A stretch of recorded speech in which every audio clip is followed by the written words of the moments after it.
Sunday lunch at my parents' house in suburban Denver turned into my personal nightmare when Mom casually announced that my unemployed brother Marcus would be my financial responsibility.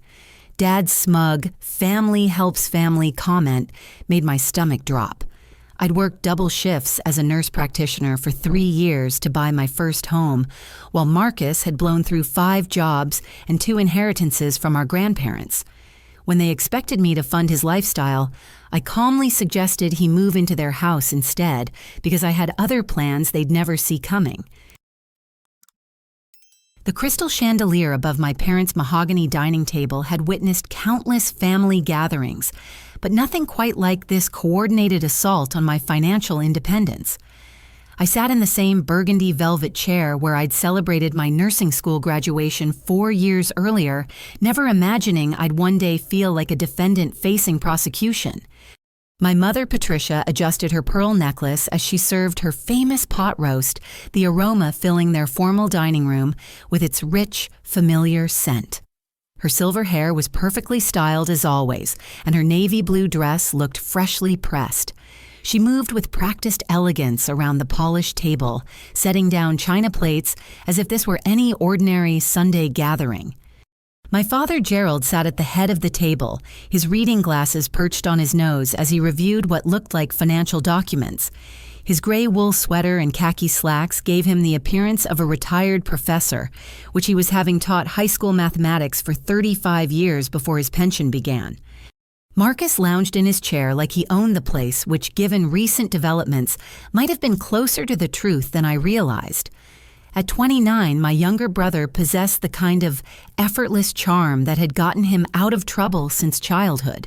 His brown hair was tousled in that deliberately messy way, and his expensive jeans and designer polo shirt suggested someone who'd never worried about money a day in his life. So Ursula. Dad began folding the papers neatly beside his plate. We've been discussing Marcus's situation as a family. I should have recognized the warning signs immediately. In our household, family discussions typically meant decisions had already been made without my input. The formal dining room, setting the careful arrangement of documents, even the choice of my mother's best china suggested this meal had been planned as something far more significant than casual Sunday dinner. His situation, I asked, cutting into the tender beef while my internal alarm bells started ringing. Marcus shifted uncomfortably, avoiding eye contact as he pushed mashed potatoes around his plate. For someone who usually dominated family conversations with stories about his latest adventures, his silence felt ominous. "Well, honey," Mom said, settling into her seat with a gentle smile that didn't reach her eyes. Marcus has been going through a difficult period lately. The economy has been challenging for young people, and finding stable employment isn't as straightforward as it used to be. I'd heard variations of this speech before. Marcus had been going through difficult periods since high school, when he'd convinced our parents that his poor grades resulted from undiagnosed learning disabilities rather than his preference for parties over studying. Each subsequent failure had been reframed as evidence of external circumstances beyond his control. He lost his position at the marketing firm last month. Dad continued his tone, suggesting this development had caught everyone by surprise. Budget cuts, unfortunately.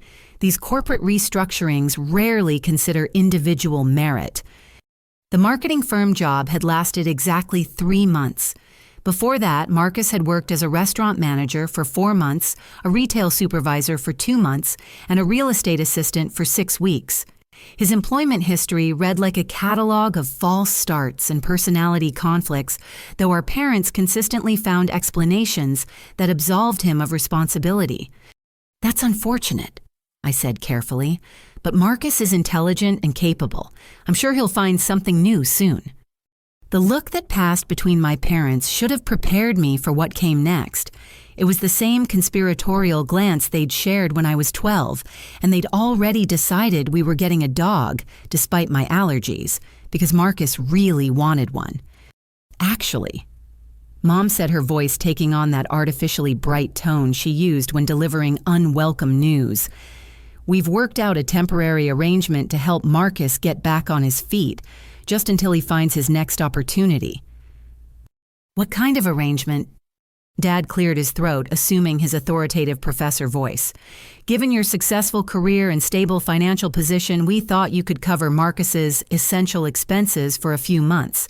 Nothing excessive, just his basic needs while he focuses on job searching. The fork slipped from my fingers, clattering against the china plate. You want me to pay Marcus's bills? It's not paying his bills, Mom corrected quickly. It's helping family during a temporary setback. The way families are supposed to support each other. I looked around the table, taking in their expectant faces. This wasn't a request or even a suggestion. They'd already decided, and this lunch was merely the formal announcement of their decision. The financial documents beside Dad's plate weren't discussion materials. They were implementation plans. How much are we talking about? I asked, though something told me I didn't want to know the answer. Marcus finally spoke, his voice carrying that boyish uncertainty he'd perfected over the years. It's really not that much, Ursula. Just my car payment, credit card minimums, and maybe help with rent and groceries. Probably around $2,000 a month, give or take. $2,000. Nearly half my take-home pay as a nurse practitioner, even with the overtime shifts I'd been pulling to accelerate my mortgage payments. Money I'd been saving to finally take that vacation to Europe I'd been planning since nursing school. Marcus, I said slowly, where are you living that requires rent? Another uncomfortable silence filled the dining room. Marcus studied his plate with intense concentration, while our parents exchanged yet another meaningful look. Well, Mom began hesitantly. He's been staying in our basement since the job situation started, but he's found a lovely apartment complex in Cherry Creek, much more suitable for someone his age and closer to the business district for networking opportunities. Cherry Creek, one of Denver's most expensive neighborhoods where studio apartments rented for more than my monthly mortgage payment. Marcus had apparently decided that unemployment was the perfect time to upgrade his living situation. Let me understand this correctly, I said, my voice remaining level despite the rising anger. Marcus lost his job, so he's moving to an expensive apartment, and I'm supposed to fund this decision. It's an investment in his future, Dad explained, as if this made perfect sense. Quality networking requires the right address. You can't expect him to build professional relationships from our basement. The absurdity of the statement hit me like a physical blow. Marcus, who'd never maintained a job longer than 6 months, needed a prestigious address to network his way to success. Meanwhile, I'd worked 16-hour days through nursing school, lived on ramen noodles and generic coffee, and saved every possible penny to achieve financial stability. What about the money from Grandpa Robert's estate? I asked. Marcus received the same inheritance I did. That was invested in his last business venture, Mom said quickly. The food truck idea. Unfortunately, the permits and regulations made it unviable. The food truck that Marcus had operated for exactly 3 weeks before deciding that dealing with customers was beneath him. The $15,000 inheritance that had disappeared into equipment he'd later sold for a fraction of its value. And Grandma Helen's savings. That went toward his education expenses, Dad replied. The marketing certification program. Another $10,000 for a 6-month online program that Marcus had completed, but never used, claiming the curriculum was outdated and irrelevant to modern marketing strategies. I sat back in my chair, finally understanding the scope of what they were asking. This wasn't temporary assistance during an unexpected hardship. This was a systematic plan to transfer my financial resources to subsidize Marcus's lifestyle indefinitely. You're asking me to support someone who's proven repeatedly that he can't manage money or hold employment, I said. How is this helping him become independent? Independence is a luxury when you're struggling to survive, Mom replied, her tone growing defensive. Sometimes family needs to step in and provide stability until someone can find their footing. He's 29 years old. When exactly do you expect him to find his footing?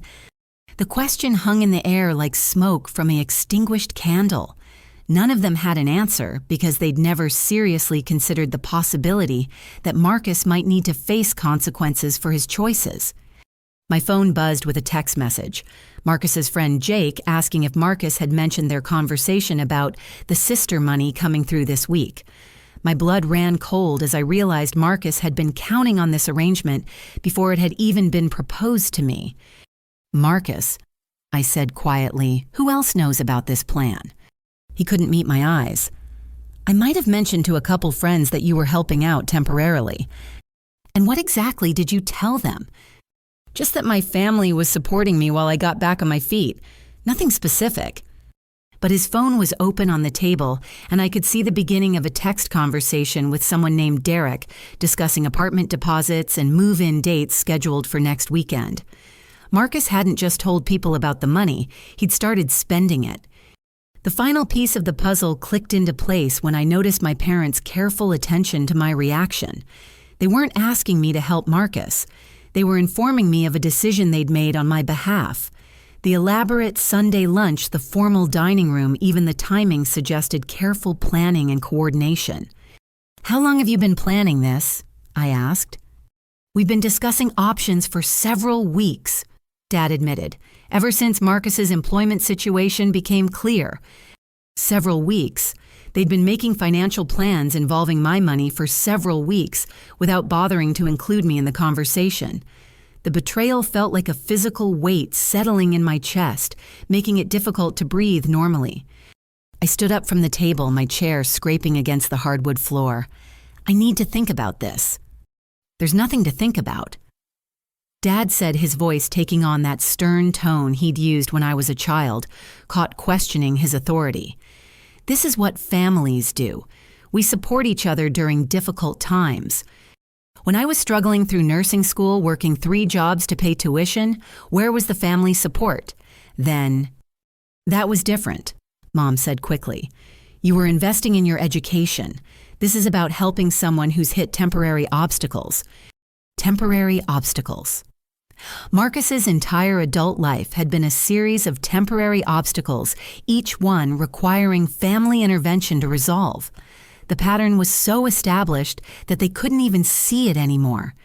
I looked at Marcus, who was finally meeting my gaze with something that might have been guilt or defiance. It was impossible to tell which, and perhaps that uncertainty captured everything wrong with this situation. "Great," I said, my voice calm and level. "Then he can move into your house because I'm not funding this." The silence that followed was broken only by the grandfather clock in the hallway chiming 2 o'clock. Mom's fork clattered against her plate as she set it down with trembling fingers. "Ursula," Dad said, his professor voice taking on warning undertones. "After everything we've sacrificed for your education and career, this is how you repay us." But I was already walking toward the front door, my purse clutched tightly in my hand. Behind me, I could hear urgent, whispered conversations beginning as my family realized their carefully orchestrated plan had just collapsed. What they didn't know was that this was only the beginning of surprises they'd never see coming. The drive home from my parents' house usually took 23 minutes, but I spent an extra hour sitting in my car in the King Soopers parking lot trying to process what had just happened. The autumn air carried the scent of fallen leaves and wood smoke from neighborhood fireplaces, but I barely noticed the seasonal changes around me. My phone buzzed incessantly with text messages from my family. Mom's messages alternated between guilt and desperation. "Please reconsider, honey. Marcus is really struggling with depression." Dad's texts were more direct. "Family obligations don't disappear because they're inconvenient." Marcus himself had sent 3 messages, each one more manipulative than the last. But it was the 4th message that made my stomach drop. A text from my cousin Jennifer. "So proud of you for helping Marcus. Aunt Patricia told my mom about your generous offer. Such a good sister." They'd already told the extended family that I'd agreed. Before I'd even responded to their proposal, they'd begun spreading the news that their plan was in motion. The presumption felt like a slap across the face, but it also revealed something important about their strategy. This wasn't impulsive. They'd been planning this manipulation for weeks, possibly months. The elaborate Sunday lunch had been theater designed to present their decision as a family discussion, while ensuring I couldn't refuse without appearing selfish in front of everyone. I drove home to my small house in Aurora, a modest 2-bedroom ranch I'd purchased 6 months earlier after 3 years of careful saving.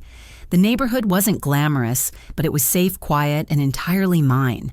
No landlords, no roommates, no family members who felt entitled to opinions about my choices.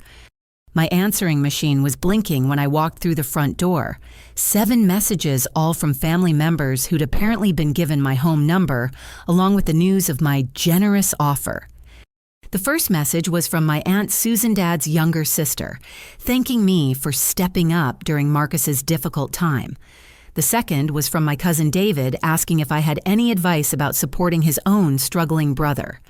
By the 4th message, I realized my parents had contacted virtually every relative on both sides of the family. This wasn't just emotional manipulation, it was social coercion. They'd created a situation where refusing to support Marcus would require explaining my decision to dozens of family members who'd been told I'd already agreed to help. The embarrassment and awkwardness of correcting these misconceptions was supposed to pressure me into compliance. But the 7th message stopped me cold. It was Marcus calling from what sounded like a busy restaurant or bar, his voice slightly slurred with alcohol. "Ursula, I know you're upset, but you need to understand something. Mom and Dad are in worse shape than they're admitting. This isn't just about me anymore. They've got serious financial problems and they need your income to stay afloat. So this arrangement isn't really optional, if you know what I mean. We're family and family takes care of each other. Call me back." The implicit threat in his voice was unmistakable. They weren't just asking for money, they were demanding it with consequences for refusal that went beyond family disapproval. I sat down at my kitchen table with a cup of coffee and my laptop, deciding it was time to understand exactly what I was dealing with. As a nurse practitioner with management responsibilities, I developed strong analytical skills for complex situations. If my family was facing financial difficulties serious enough to require external intervention, I needed to understand the scope of the problem. Marcus's employment history was easy to research through social media and mutual acquaintances. The pattern was even worse than I'd remembered. 5 jobs in 2 years, each one ending with personality conflicts or performance issues that Marcus described as workplace toxicity or management incompetence. His LinkedIn profile listed skills and experience that bore little resemblance to his actual work history. More troubling were his social media posts about expensive restaurants, weekend trips to mountain resorts, and designer clothing purchases. For someone supposedly struggling with unemployment and depression, Marcus had been living remarkably well. His Instagram account showed constant socializing and luxury experiences that didn't match someone conserving resources during a job search. Then I found something that made my blood run cold. A Facebook post from 3 weeks earlier showing Marcus at an upscale steakhouse in downtown Denver, celebrating what he called new opportunities on the horizon.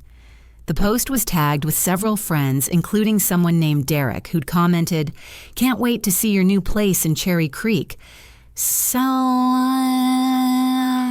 3 weeks earlier, they'd been planning this arrangement for at least 3 weeks, probably longer. Marcus had been celebrating his upcoming financial windfall before they'd even approached me about providing it. My phone rang, interrupting my research. The caller ID showed my parents' home number. Ursula, Mom's voice was strained, almost desperate. "We need to talk.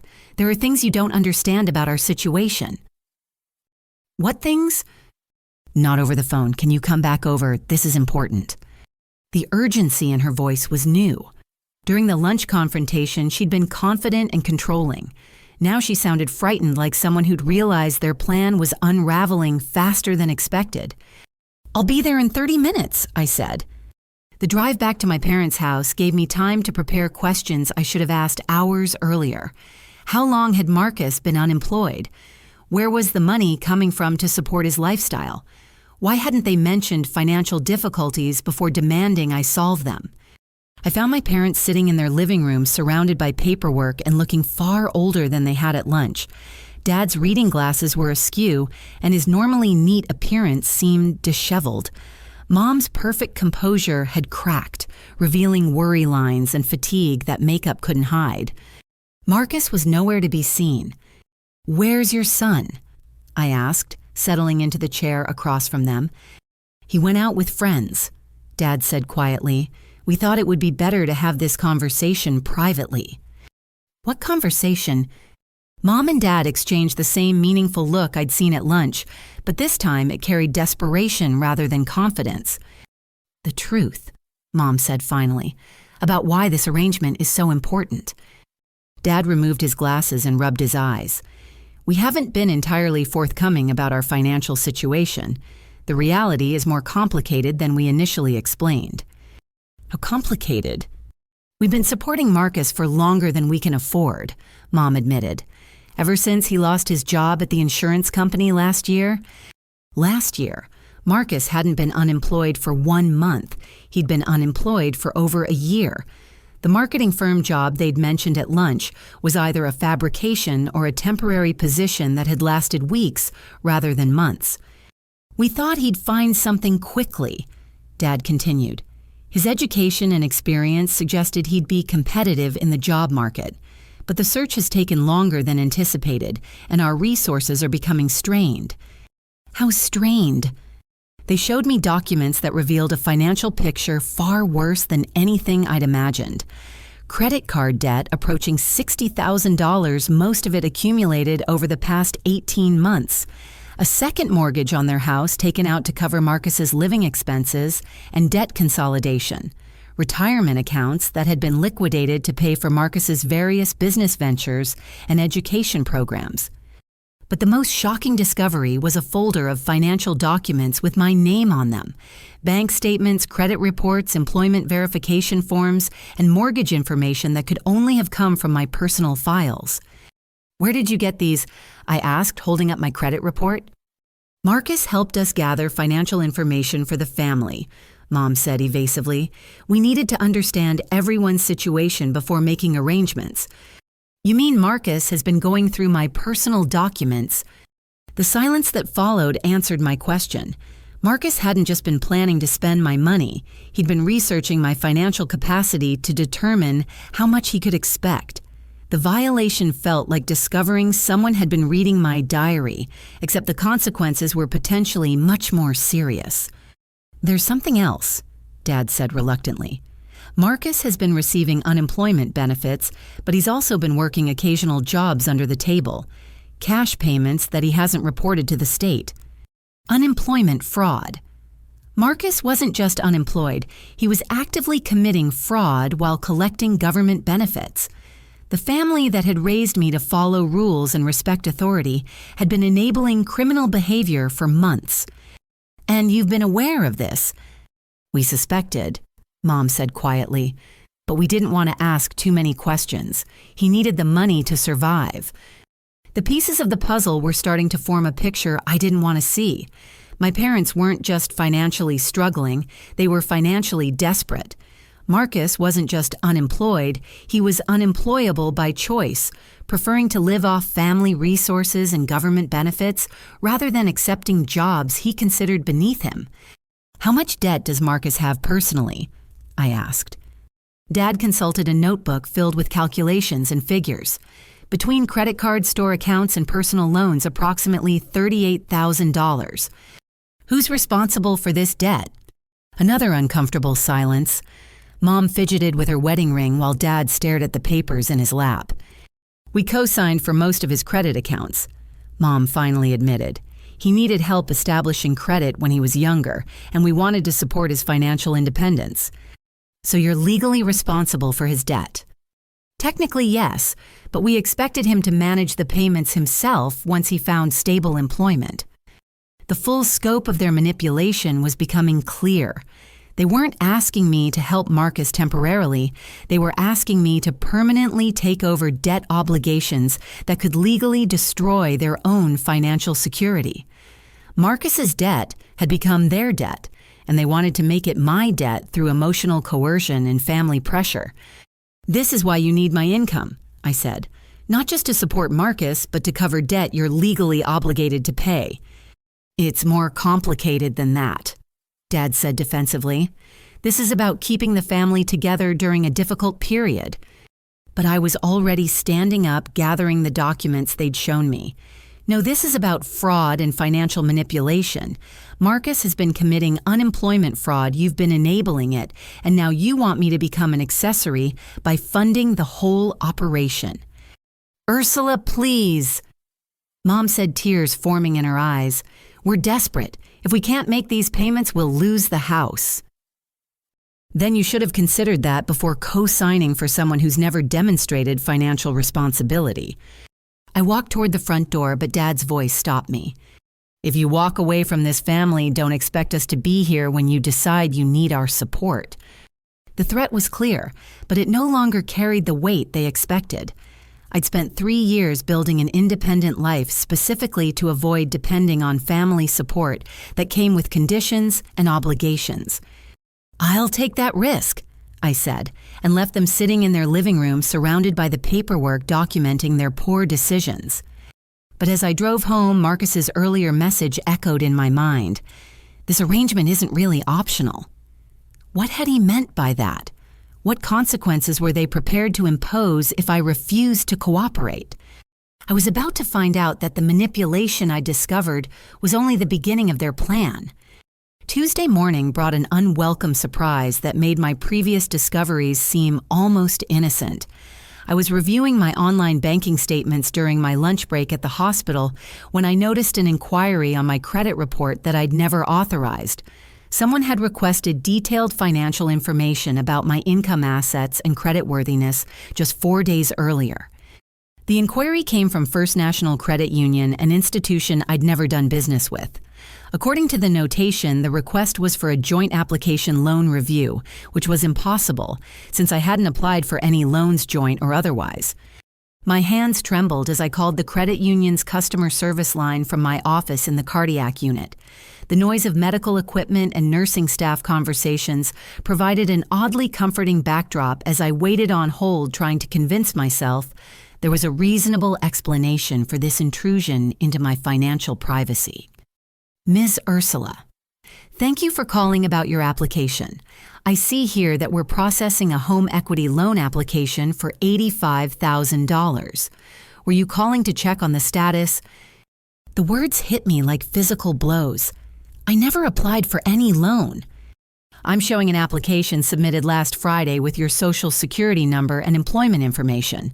The application lists you and Marcus Reynolds as joint applicants for debt consolidation purposes."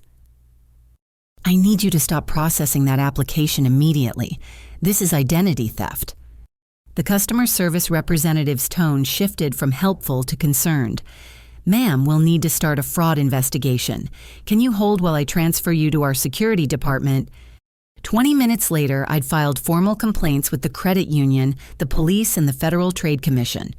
My identity had been stolen by my own family members, and they'd been sophisticated enough to provide detailed financial information that only someone with access to my personal documents could possess.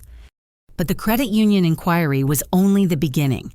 Over the next 2 hours, I discovered unauthorized credit checks from 3 additional financial institutions, all requesting information for substantial loans, listing me as a co-applicant. Someone had been systematically applying for credit in my name, using my income and assets as collateral for loans I knew nothing about. The pattern suggested careful planning and detailed knowledge of my financial situation. Whoever was doing this had access to my Social Security number, employment records, bank account information, and credit history. The list of people with that level of access was very short. I called my bank to place fraud alerts on all my accounts and request detailed activity reports for the past 60 days. What I discovered made my stomach drop. 2 weeks earlier, someone had attempted to add an authorized user to my primary checking account. The request had been denied because it required in-person verification, but the attempt had been made using information that only family members would know. My emergency contact information had been changed 3 times in the past month, each time updating my parents' phone number as the primary contact for account issues. If the bank had approved the unauthorized account access, my parents would have been notified of the change rather than me. The sophistication of the financial manipulation suggested this wasn't Marcus working alone. Someone with experience in banking or credit applications was helping him navigate the system and avoid detection. The timing of everything indicated they'd been planning this manipulation for weeks, possibly months. I spent the rest of my lunch break calling every financial institution I'd ever done business with, placing fraud alerts and requesting detailed account histories. The picture that emerged was terrifying. Over the past 6 weeks, my credit had been checked by 8 different lenders. My employment had been verified 4 times, and someone had attempted to change my address with 3 credit card companies. By the time I returned to my nursing duties, I documented enough evidence of identity theft to support serious criminal charges. But I still didn't understand the full scope of their plan or how they intended to force my cooperation. That evening, I drove to my parents' house unannounced, carrying a folder of printed documentation from my fraud investigation. I needed answers, and I needed them immediately. I found Marcus in the driveway loading boxes into his car from the garage. He looked surprised to see me, then quickly closed the trunk and started walking toward the house. "Wait," I called. "What's in the boxes?" "Just some old stuff I'm donating," he said, not meeting my eyes. But I'd recognized one of the boxes. It was labeled Christmas decorations in my mother's handwriting, and it contained family heirlooms that had been in the garage for years. Marcus wasn't donating anything. He was stealing from our parents while they were inside the house. "Where are you taking those?" "I told you, donation center. Mom said I could clean out some of the old junk." I walked past him to look in his car. The back seat was filled with boxes containing items I recognized from childhood. My grandmother's silver serving set, my grandfather's antique tools, photo albums, and jewelry boxes that definitely weren't old junk. "Marcus, these are family antiques. What are you doing with them?" He slammed the car door and faced me with an expression I'd never seen before. Gone was the charming, boyish uncertainty he usually projected. In its place was something cold and calculating that made me take a step backward. "I'm converting assets into liquid resources," he said.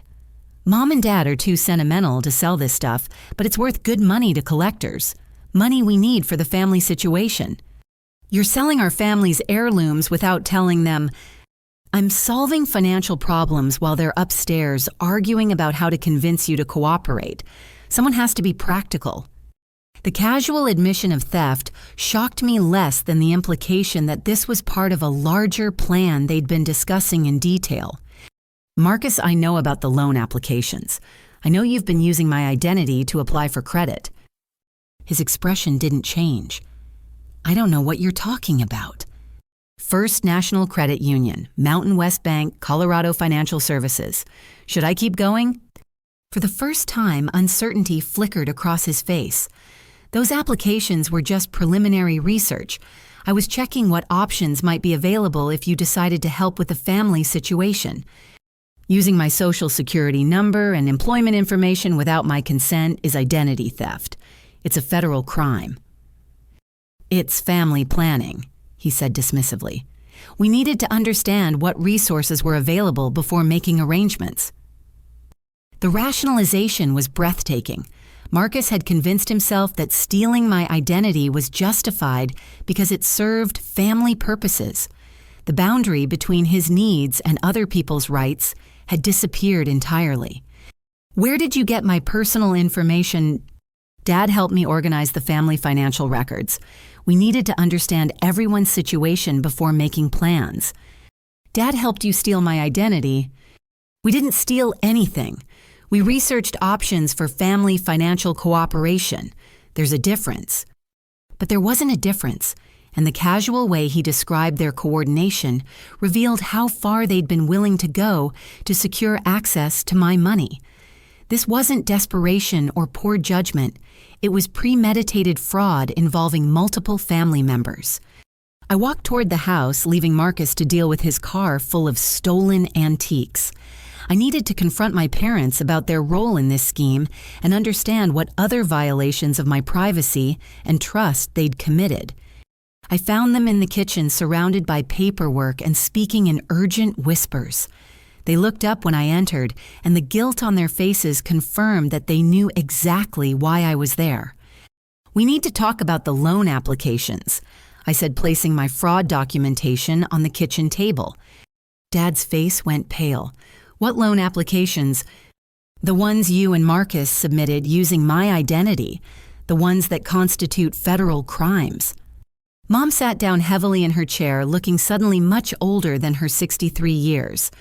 "It wasn't supposed to go that far. We were just exploring options."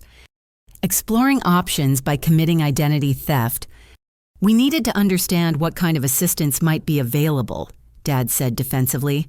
"The applications were preliminary research, nothing more." "Preliminary research doesn't require submitting my Social Security number and employment verification. That's applying for actual credit." The silence that followed was broken by the sound of Marcus's car starting in the driveway. He was leaving with his boxes of stolen antiques, abandoning my parents to face the consequences of their shared criminal behavior. "He said the applications wouldn't be processed without final approval," Mom said quietly. "He said we were just gathering information." "Marcus lied to you just like he's lied about everything else. These applications are being actively processed. I've had to file fraud complaints with multiple institutions to prevent loans from being approved in my name." The shock on their faces suggested they genuinely hadn't understood the legal implications of what they'd been doing. Marcus had convinced them that identity theft was merely family financial planning, and they'd been naive enough to believe him. "What happens now?" Dad asked. "Now you're accessories to identity theft and loan fraud. You could face criminal charges, civil liability, and permanent damage to your credit ratings." The weight of their situation was finally becoming clear to them. In their desperation to solve Marcus's problems, they'd committed crimes that could destroy their own financial future and potentially result in jail time. "We never meant for it to go this far," Mom said, tears streaming down her face. "We just wanted to help our son." "You helped him commit federal crimes. You helped him steal my identity and apply for loans that could have destroyed my financial security. What can we do to fix this?" I looked at my parents, seeing them clearly for the first time in years.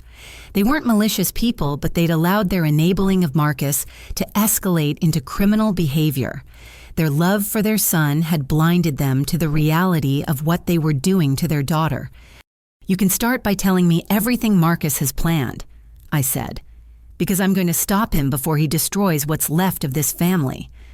What they told me over the next hour revealed a level of manipulation and planning that exceeded my worst fears. Marcus hadn't just been stealing my identity, he'd been systematically preparing to take over my entire financial life. And he wasn't finished yet. The full scope of Marcus's plan became clear as my parents reluctantly revealed details they'd been keeping secret. Sitting at their kitchen table, surrounded by financial documents and loan applications, I learned that my brother had been far more methodical in his manipulation than I'd imagined. He convinced us this was temporary. Mom said, her voice barely above a whisper. "Just until he could get established in his new business venture." "What business venture?" Dad pulled out a glossy brochure from the stack of papers. Some kind of consulting firm, marketing strategy for small businesses. He said he had clients lined up but needed capital to get started. The brochure looked professional, complete with stock photos and buzzword-filled descriptions of services. But the business address listed was a mailbox rental facility, and the phone number went directly to Marcus's cell phone. It was an elaborate fiction designed to justify large-scale borrowing against assets he didn't own. How much capital was he requesting? Initially, he said $50,000 would be enough to launch the business and cover his living expenses for the first year. But then he revised the estimate upward. To what? $125,000. The number hit me like a physical blow. Marcus wasn't planning to borrow modest amounts for temporary assistance.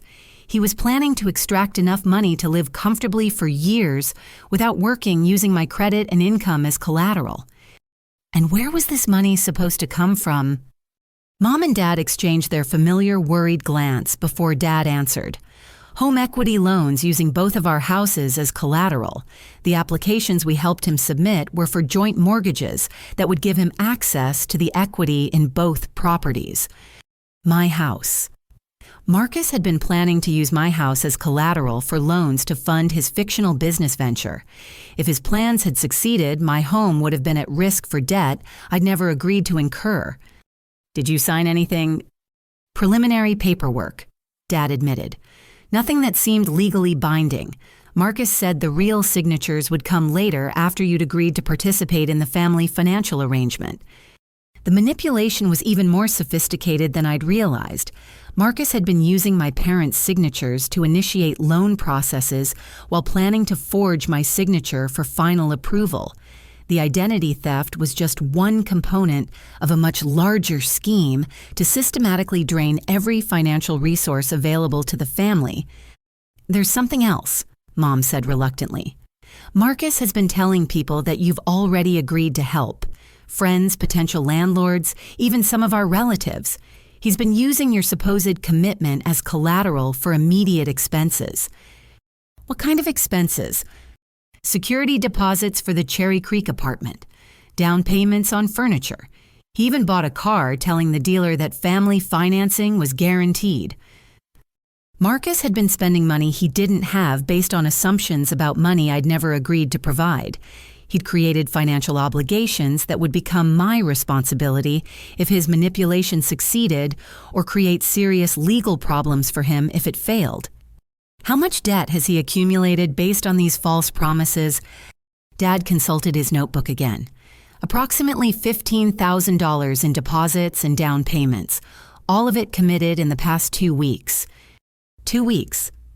Since the first unauthorized credit checks on my accounts, Marcus had been systematically spending money he expected to extract from my finances through fraud and family pressure. He'd created a financial house of cards that could only be sustained through my unwilling participation. We need to stop this before it gets worse, I said. How? I'd been thinking about that question since discovering the loan applications. Marcus's plan depended on several assumptions that I would eventually capitulate to family pressure, that my parents would continue enabling his behavior, and that his identity theft would go undetected until the loans were approved. All of those assumptions were about to prove incorrect. First, we're going to document everything. Every loan application, every forged signature, every false promise he's made using my name. Then we're going to contact everyone he's defrauded and inform them that his claims about family support are false. But that would ruin him financially, Mom protested. He's already ruined himself financially. We're just going to stop him from ruining us in the process. Over the next 3 hours, we created a comprehensive inventory of Marcus's fraudulent activities. The list was longer and more detailed than any of us had realized. Beyond the loan applications and identity theft, he'd been systematically lying to creditors, landlords, and vendors about his family's willingness to guarantee his obligations. He'd signed lease agreements claiming I would co-sign for his apartment. He'd purchased furniture on store credit using my parents' credit rating without their knowledge. He'd even applied for business licenses and permits using false information about family financial backing. Why didn't you stop him sooner? I asked. We thought he was just being optimistic about your willingness to help, Dad said. We didn't realize he was creating legal obligations based on assumptions. And when you realized the scope of what he was doing, we were afraid to confront him, Mom admitted. He's become so angry lately when we question his decisions, and we were worried about his mental health if we cut off his support entirely. The enabling had reached pathological levels. My parents were so afraid of Marcus's emotional reactions that they'd allowed him to commit multiple felonies rather than risk upsetting him with accountability. But their fear of Marcus's emotional instability was about to become the least of their concerns. That evening, I consulted with Jennifer Walsh, a college friend who'd become a criminal defense attorney. Over dinner at a quiet restaurant downtown, I explained the situation and showed her the documentation I'd gathered. "This is serious," she said, reviewing the loan applications and credit reports. Identity theft, mail fraud, wire fraud, possibly conspiracy charges for your parents. If the loan amounts are over $10,000, we're talking about federal felony charges. What are my options? File criminal complaints, freeze your credit, and document everything for potential civil litigation. But you need to move quickly. If any of these loan applications get approved before you can stop them, the legal complications become much more complex. What about my parents? They're in a difficult position. They participated in the fraud, but they may have been manipulated into it.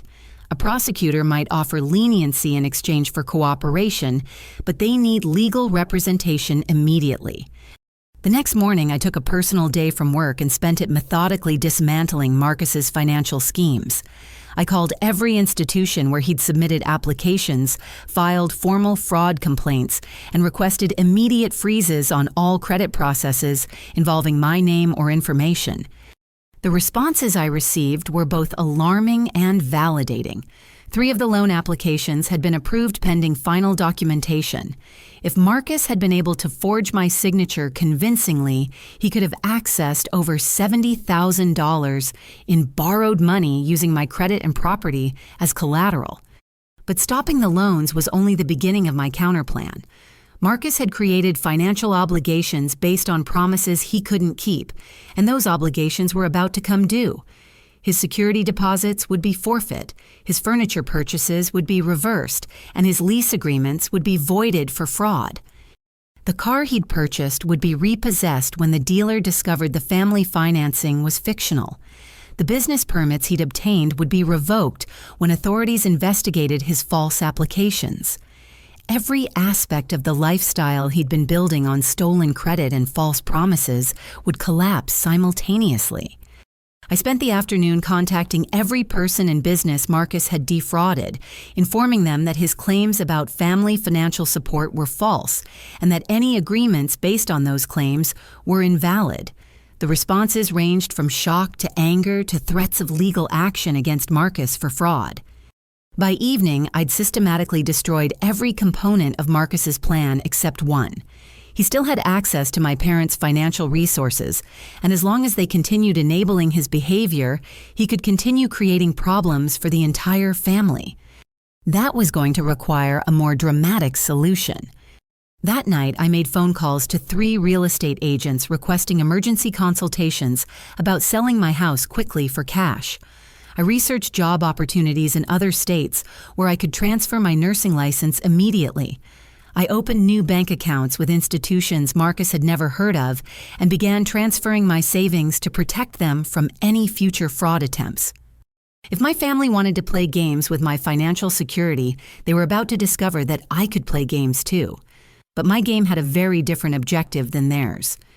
Marcus was planning to use family resources to fund his lifestyle indefinitely. I was planning to remove those resources entirely, leaving him to face the consequences of his choices without the safety net he'd taken for granted. The difference was that my plan was legal, ethical, and guaranteed to succeed. Wednesday morning marked the beginning of the most intense 72 hours of my life. While Marcus was probably sleeping off whatever celebration he'd enjoyed the night before, I was sitting in Rebecca Martinez's real estate office at 7:30 in the morning signing paperwork that would change everything. Rebecca was a powerhouse agent who specialized in quick sales for medical professionals facing life transitions. Her reputation for discretion and efficiency had made her the go-to realtor for nurses and doctors who needed to relocate rapidly for career opportunities or family emergencies. "You're sure about this timeline?" she asked, reviewing the documents I'd prepared. 72-hour cash sales are possible, but they require accepting offers below market value. "I understand. The speed is more important than maximizing profit." My house was worth approximately $240,000 based on recent comparable sales in the neighborhood. I was prepared to accept as little as $200,000 for a guaranteed cash close within 3 days. "I have 2 investors who specialize in quick purchases from healthcare professionals," Rebecca said. "They understand that medical careers sometimes require immediate relocation, and they don't ask unnecessary questions about motivations. 3 hours later, both investors had toured my house and submitted offers. I accepted the higher one, $215,000 cash, with closing scheduled for Friday afternoon. By lunchtime Wednesday, my house was sold. Thursday morning, I called Washington State's nursing board to expedite my license transfer. I'd researched job opportunities in Seattle and found 3 hospitals actively recruiting experienced nurse practitioners with my specializations. The Virginia Mason Medical Center had offered me a position sight unseen based on my credentials and references from my current supervisor. The job came with a signing bonus relocation assistance and the opportunity to join a cardiac care team that handled complex cases similar to what I'd been managing in Denver. Professionally, the move represented advancement rather than retreat. But the personal motivations were entirely different. While I was systematically dismantling my life in Colorado, Marcus was creating new problems for himself with characteristic obliviousness. My parents called Thursday evening with news that confirmed my decision to leave was not just justified, but necessary. "He's been arrested," Mom said, her voice shaking with a combination of panic and exhaustion. "For what?" The furniture store called the police when they discovered the credit application was fraudulent. He's being charged with theft by deception and providing false information to obtain credit. The expensive furniture he'd purchased using false claims about family financial backing had been repossessed, but not before Marcus had attempted to sell some of it to cover other debts. The furniture store's investigation had uncovered the web of lies he'd constructed leading to criminal charges that could result in significant jail time. What's his bail? $25,000. The judge considered him a flight risk because he has no stable employment or permanent address. "Are you going to post bail?" The long pause before Mom answered told me everything I needed to know about their financial situation. "We can't," she said finally. "We've already borrowed against the house equity for his previous debts. We don't have access to that kind of cash." Marcus was sitting in jail, finally facing consequences for his fraudulent behavior with no family safety net to cushion the impact. The irony was sharp after months of planning to use my resources to fund his lifestyle. His own poor decisions had landed him in a situation where no amount of family money could immediately solve his problems. What happens if he stays in jail until trial? His lawyer says it could be weeks or months depending on the court schedule and whether additional charges are filed. Additional charges were almost certain. My fraud complaints with federal agencies were still being investigated, and Marcus's identity theft crimes carried much more serious penalties than furniture fraud. If prosecutors decided to pursue federal charges, his legal problems would become exponentially worse. Friday morning, I closed on my house sale and received a cashier's check for $215,000. That afternoon, I signed paperwork at 3 different banks opening new accounts that no family member knew about and distributing my assets across multiple institutions to protect them from any future fraud attempts. Friday evening, I drove my packed car to a storage facility in Thornton where I'd been gradually moving my belongings over the past 3 days. Everything I owned was either in my car in the storage unit or donated to charity. My connections to Colorado were severed except for the job I'd resign on Monday morning. Saturday morning brought a phone call that confirmed I'd made the right decision. Dad's voice was strained with panic when he told me about their latest crisis. The mortgage company called, he said. They're demanding immediate payment of the home equity loan Marcus took out using our house as collateral. How much? $96,000. Apparently, the business he claimed to be starting never existed, which violates the terms of the loan agreement.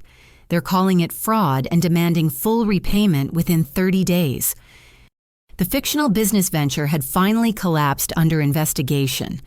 When the mortgage company discovered that their $96,000 business loan had been obtained through false pretenses, they'd exercised their right to demand immediate repayment of the entire amount. Do you have $96,000? Of course not. We borrowed that money based on Marcus's promises that his business would generate enough income to make the payments. What are your options? Sell the house, declare bankruptcy, or face foreclosure. Those are the only choices our lawyer gave us. My parents' house, where I'd grown up and spent countless holidays and family gatherings, was going to be lost because they'd enabled Marcus's fraudulent behavior beyond the point of financial recovery. "I'm sorry," I said and meant it. "Ursula, we know we made mistakes, but you're still our daughter. If you could help us with even part of this debt, we might be able to save the house."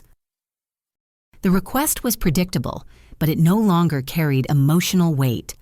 I'd spent the past week discovering the extent of my family's willingness to steal from me, lie to me, and manipulate me for financial gain. Their crisis was the natural consequence of their choices, not my responsibility to solve. "I can't help you," I said. "Can't or won't, both." The silence that followed was broken by Mom's voice in the background, asking Dad what I'd said. I could hear their whispered conversation, their desperation and disbelief that I was refusing to rescue them from consequences they'd created. "If you walk away from us now," Dad said finally, "you'll regret it for the rest of your life." "I'll take that chance." Sunday morning, I was driving west on Interstate 76 towards Seattle, my entire life contained in my car in a storage unit I'd never see again.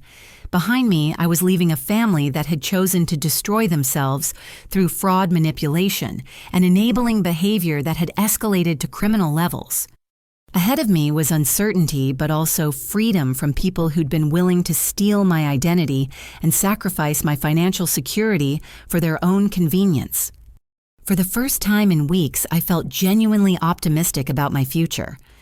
The letter I mailed from a truck stop in Utah on Sunday afternoon would arrive at my parents' house Tuesday morning, but the phone calls started Monday night. I was checked into a modest motel in Salt Lake City reviewing job paperwork for my Wednesday start date in Seattle when my phone began buzzing with increasingly frantic messages.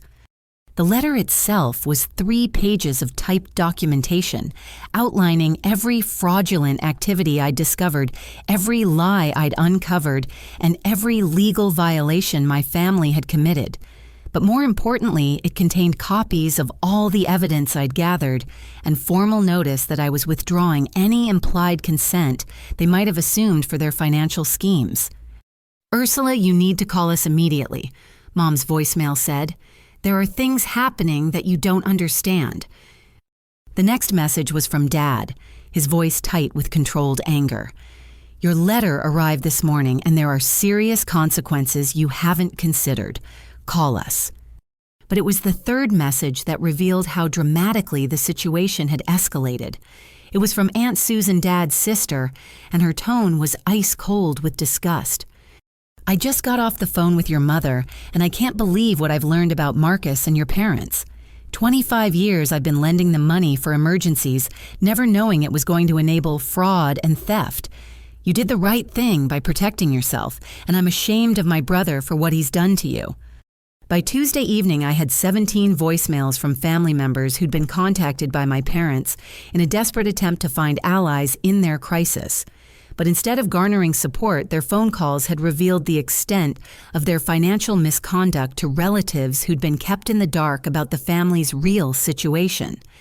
Cousin Jennifer called Wednesday morning as I was driving through Nevada, her voice heavy with disappointment. "Ursula, I'm so sorry. When Mom told me you were helping Marcus, I thought it was generous. I had no idea they'd been lying about everything." "What did they tell you exactly?" "That Marcus had been offered a management position with a marketing firm, but needed family support to relocate and get established. They said you'd volunteered to help with the transition costs because you believed in his potential." The lies had been systematic and detailed, designed to present Marcus as a victim of circumstances rather than a perpetrator of fraud. Even worse, they'd been using these false narratives to manipulate extended family members into providing additional financial support. "How much money have you given them?" I asked. "Over the past year, probably $8,000, small amounts for emergencies. Car repairs, medical bills, utility deposits. I thought I was helping during temporary hardships." "You were being defrauded along with everyone else." The revelation that other family members had been systematically deceived and financially exploited added another dimension to Marcus's crimes. This wasn't just identity theft and loan fraud, it was a comprehensive family-wide scheme to extract money from anyone willing to help during manufactured crises. Thursday afternoon, I received a call from Detective Sarah Rodriguez with the Denver Police Department's Financial Crimes Unit. The investigation into Marcus's activities had expanded far beyond the furniture store incident that led to his arrest. Ms. Reynolds, we've received your fraud documentation and we're building a comprehensive case against your brother. But we need to ask about your parents' involvement in these activities. What kind of involvement? They appear to be willing participants in the identity theft and loan fraud.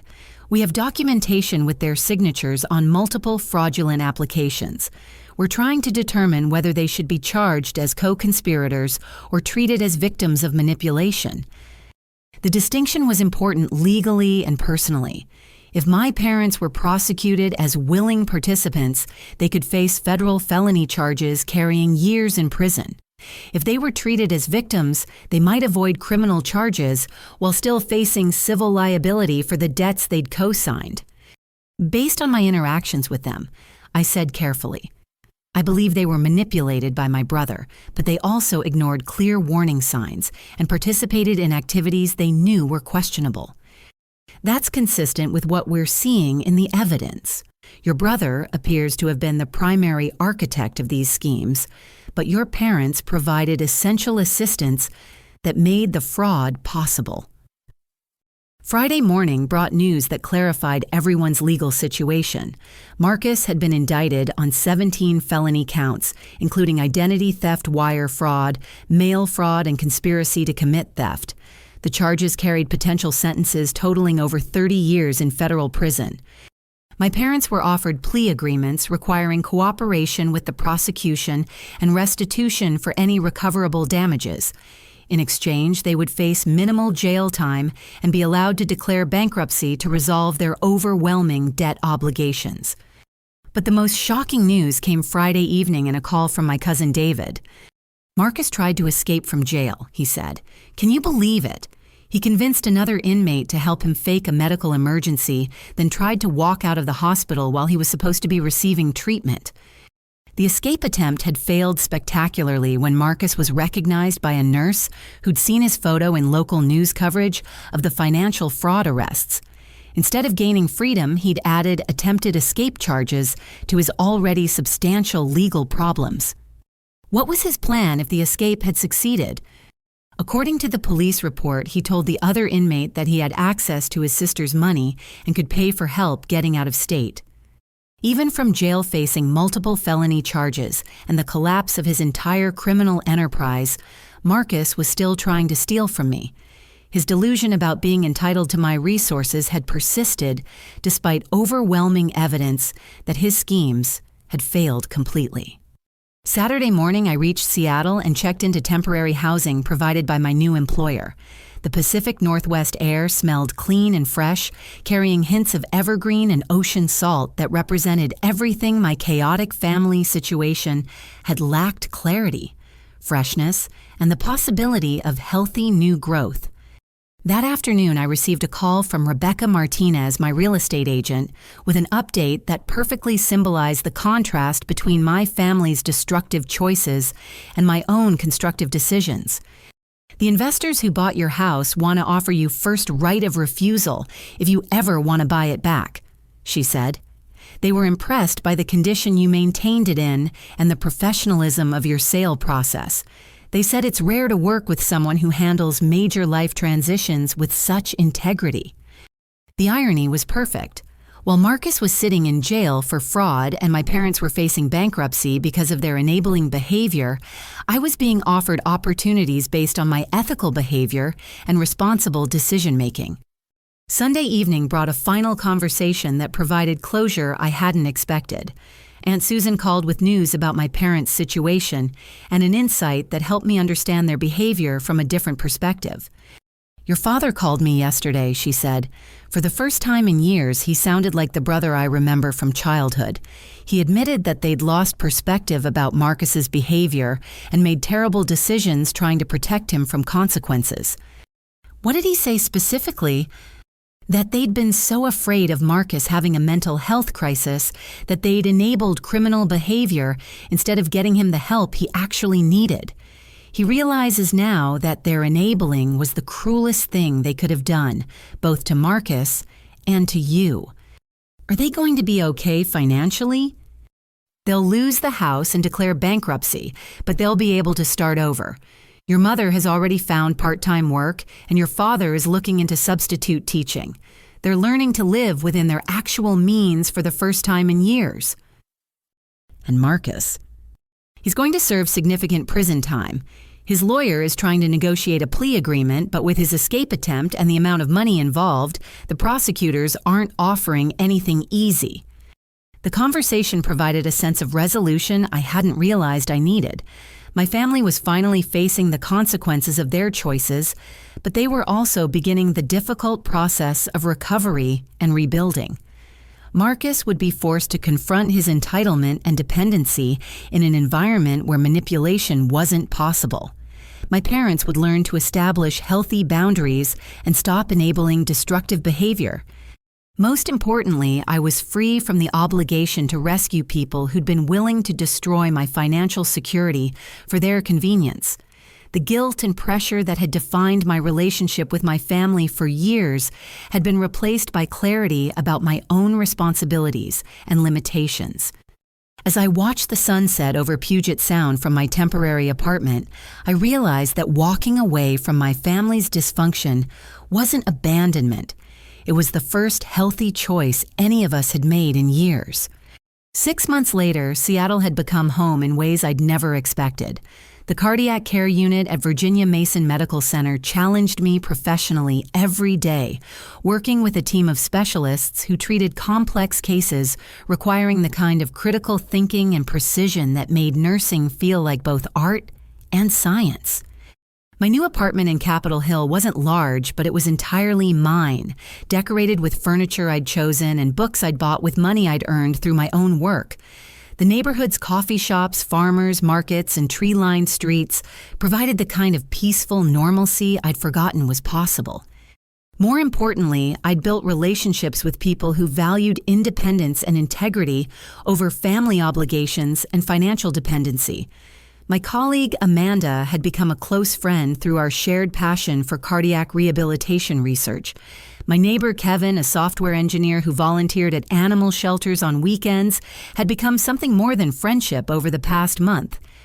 These were people who understood that healthy relationships required mutual respect and clear boundaries concepts that had been foreign in my family's dynamic of manipulation and enabling. The legal resolution of Marcus's crimes had unfolded exactly as Detective Rodriguez predicted.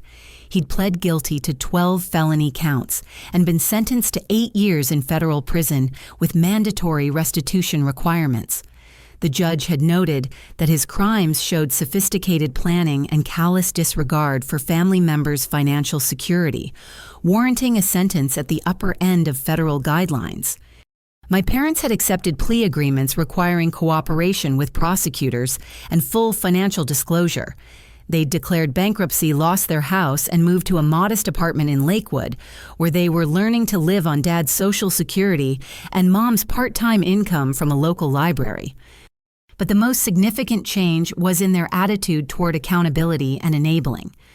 Mom's last letter had included a genuine apology for their role in Marcus's fraud and acknowledgement that their fear of his emotional reactions had prevented them from setting necessary boundaries.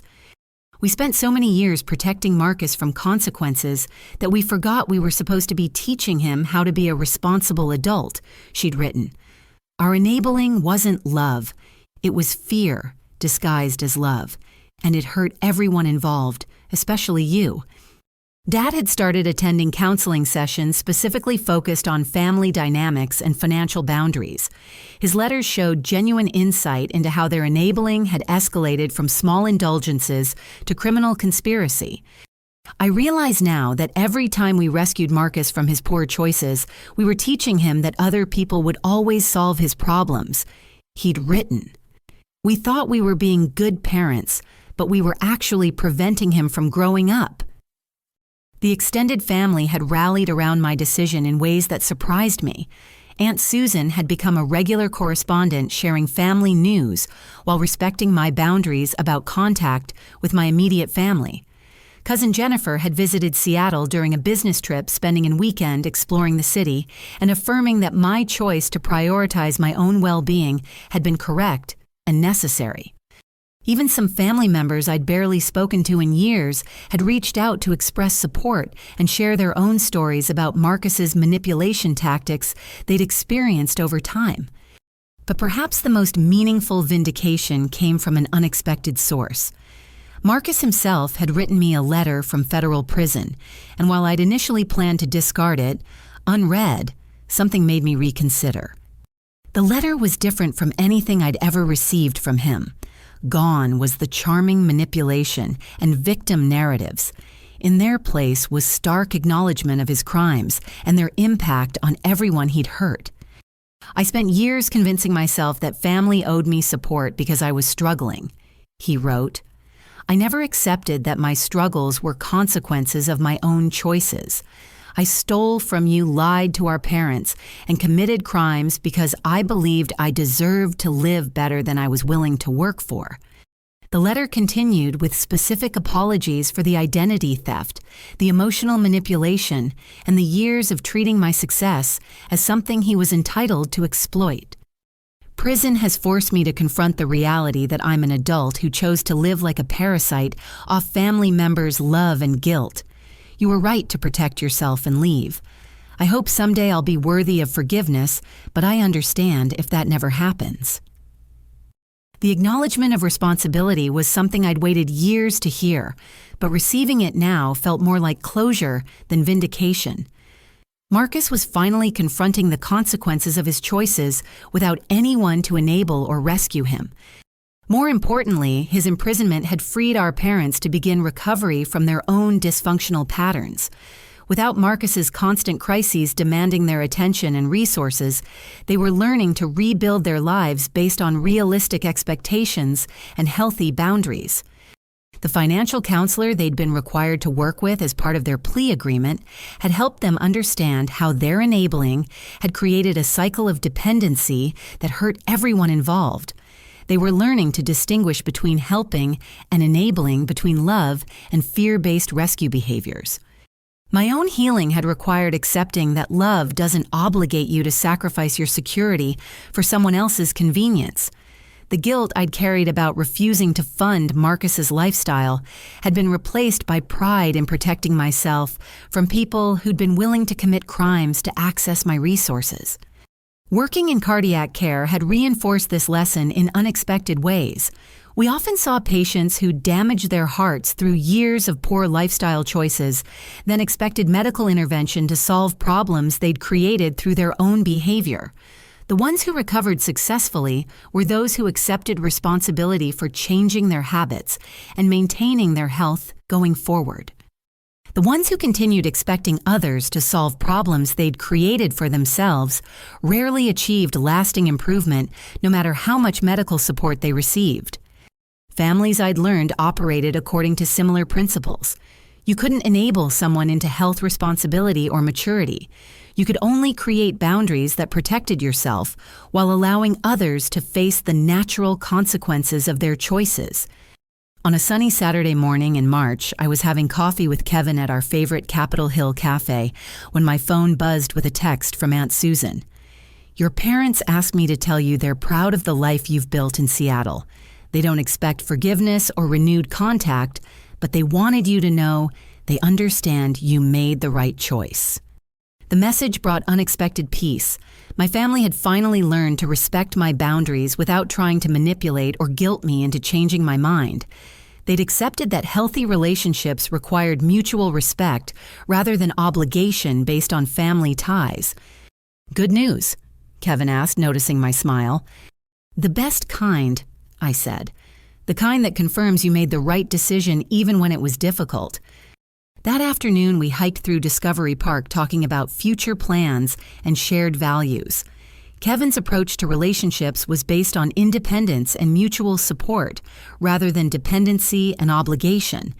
His family dynamics involved people who celebrated each other's success rather than treating it as something to exploit. For the first time in years, I was building connections with people who understood that love meant wanting the best for someone, not using them to solve your problems. As we watched the sunset over Puget Sound, I realized that walking away from my family's dysfunction hadn't been abandonment. It had been the most loving thing I could do for all of us. By refusing to enable Marcus's criminal behavior and my parents' destructive choices, I'd forced them to confront reality and begin genuine recovery. Sometimes the most loving thing you can do for your family is refuse to participate in their dysfunction. True family support means helping people grow stronger, not carrying their responsibilities for them. Setting boundaries isn't cruelty. It's teaching others to value what they have and respect what you've earned.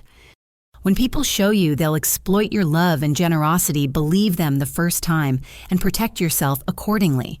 Your first obligation is to your own well-being and integrity, not to rescuing people from consequences they've created through their choices.